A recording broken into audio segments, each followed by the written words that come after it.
Magandang araw po sa inyo mga kahani. May nag-request po sa akin na puntahan po daw itong bahay na bato sa Pililla Rizal. Isa sa pinakamatandang bahay sa buong Pilipinas since 1720s. At ang kanilang simbahan, St. Mary Magdalene Church. Kaya tara na mga kahani, excited na ako kaya puntahan na po natin. Isa na naman pong makabuluhang araw. Welcome po sa aking munting vlog. Alam niyo po ba habang binabagtas namin ng Pililla, ako yung nabighani dito sa umiikot na malaking LEC. Kaya ano ba meron tong windmill nito na parang minamagnet? Pero na siya naman kami sa aming nakita. Narito na tayo sa parokya ni Santa Maria Magdalena na itinayo pa noong 1583. Alas 11 ng umaga nung kami dumating, araw ng Martes, kainitan ng sikat ng araw.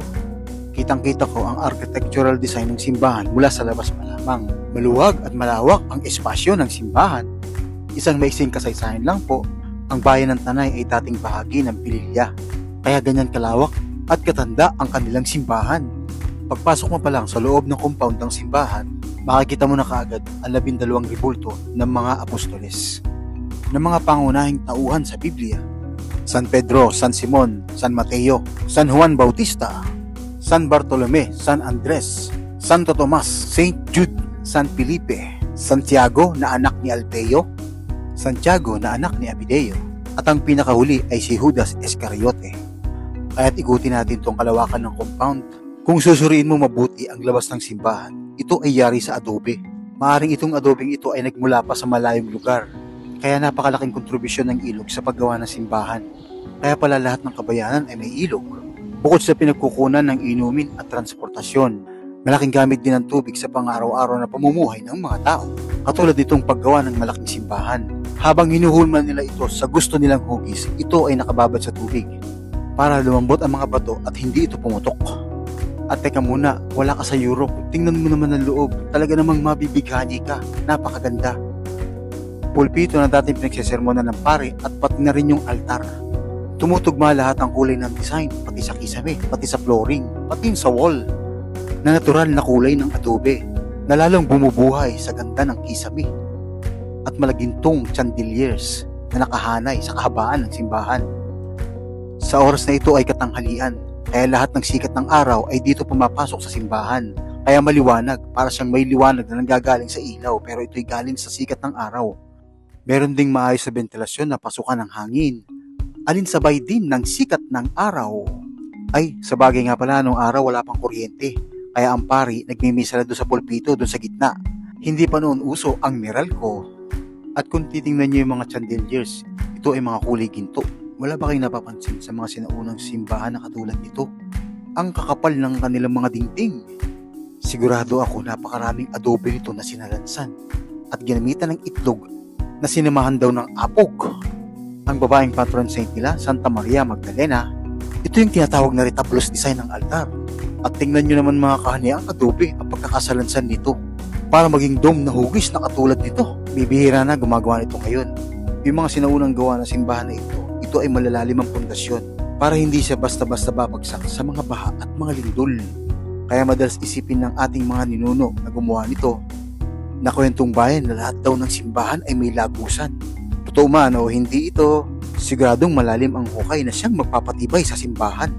Marami na ring renovation ang ginawa sa simbahan na ito, tulad ng paglalagay ng tiles na ito na may kakaibang design na hindi ko pa nakikita sa mga tindahan ng tiles. Kasabay na rin ng pagsasaayos na napakahabang kisame mula sa mga batikang pintor na napapanood ko pa sa TV. Madaling magpintura kung pipinturahan mo lang ng diretsyo, pero ganito yung design na kailangan mo pang buhayin ang larawan alinsunod sa mga gawa sa Biblia. Talaga namang sobrang hirap ng bawat detalye na iyong ginuguhit, na kahit painting lang ay aakalain mong gawa ng mga sikat na pintor na nanggaling pa sa Europa. Pero alam mo po ba na ito ay 100% Pinoy artist? Nakaguhit din sa kisame ang mga larawan ng 12 apostoles. Kaya kami ay marahan lang naglalakad papunta sa altar. Sa mga oras na ito ay wala pang tao dahil katatapos lang po ng misa. Nagpapasalamat nga pala kami kay Kapi J na pinayagan kami mag-video na kahit wala pala itong ilaw ay talagang maliwanag na maliwanag. Kahit na ngayon tag-init ay maginhawa sa loob. Kahit na walang ventilador ay talaga namang umiikot pa rin yung hangin. At kanina ko pa nga pala pinagmamasdan ang rebulto ng mahal na senyor na nakahiga. Ito po siya, na madalas iprosesyon tuwing mahal na araw lalo na kung Biyernes Santo. Nung nga palang bata pa ako, kasama ko ang tatay ko sa pagpuprosesyon. Lagi kaming nasa hulihan ng mahal na senyor. At yun na nga yung prosesyon tuwing Biyernes Santo. At pwede ka rin maglagay ng mga panyo sa ilalim. At pagkatapos ng prosesyon, tsaka mo ito kukunin. Kasama na rin yung mga bulaklak. Na ayon sa mga matatanda, ito ay may healing power. Ayun ang malaking chandelier at nakapaikot ang mga muka ng 12 apostoles. At pati na rin itong design ng tiles.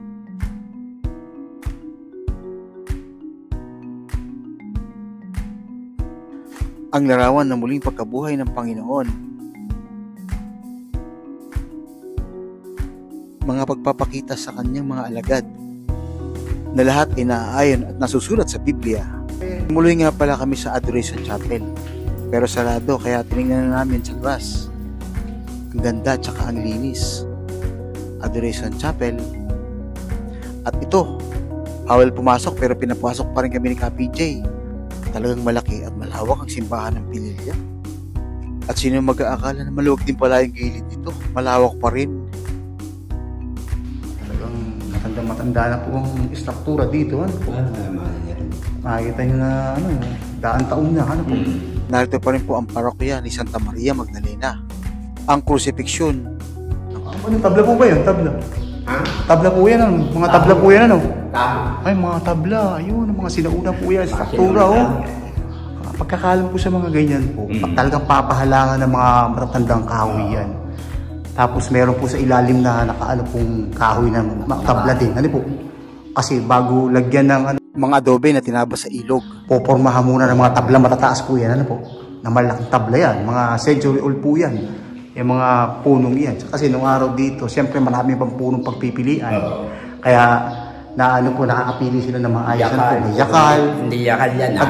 Mulawin. Mulawin. Ano po? Kadalasan talaga yakal at saka mulawin. Yan po ang pinaka-kahoy na ginagamit sa simbahan. Yan po pinakamatitibay. Tsaka nung araw, siyempre madali makapili. Kung saan lugar na, kahit sa burol, may mga troso na kaagad. Kaya ngayon, malayo na. Wala na masyado makikita. Di katulad yan, makikita nyo, tabla-tabla lahat. Halos lahat po ng parte ng kisame. Oh, maraming salamat po, Kapi J. Sa pagbalik po namin, ano po? Ingat. Okay, ingat din po. Ayun. Okay. At papunta na kami sa labas. Ang sarap pala magpahangin dito sa labas. Malamig ang simoy ng hangin dahil sa mga halaman. At meron pang maliit na fountain doon sa gitna. Malakas din magpalamig ng paligid ng mga halaman. Ilang hakbang lamang mula sa labas ng simbahan. Narito na po kami dito sa labas para bisitahin ang Casa Oleta. Para saan kaya yung maliit na kampana sa harapan ng gate itong Casa Oleta? Baka ito pinaka-doorbell nung araw pero wala na siyang tali, baka natanggal na. Pero dati siguro may tali ito. Sigurado ang nakatira dito ilustrado, relihiyoso at isa pa kilala sa lipunan. Sa madalit salita, siya ay may impluwensyang tao, mayaman at maraming lupa. Casa Oleta may number ng 977. Ang tunay na henerasyon po na may-ari niya ay nasa abroad. Meron silang kamag-anak na nagbabantay dito. Ay, kamusta po sir? Kamusta po yung pag-ibenta nyo? At narito rin si Kapi J. Sasamahan daw niya kami sa Casa Oleta. Ito talaga yung original na bahay na bato na pinaghalong bahay kubo at Spanish architecture. Sa hagdan pa lang, alam mo na ito yung sinauna, yari sa adobe. Paunang silip lang po ito, pero napakaraming furniture po dito na sinauna na. Pati yung mga haligi, tabla. At tuwing kakatukin ko, ang tigas talaga. At may napansin ako dito, itong sinaunang kama. Lagi ko ito'y nakikita sa pelikula. Alam niyo ba na ang bubong niya ay yari sa tisa, kaya wala siyang tulo.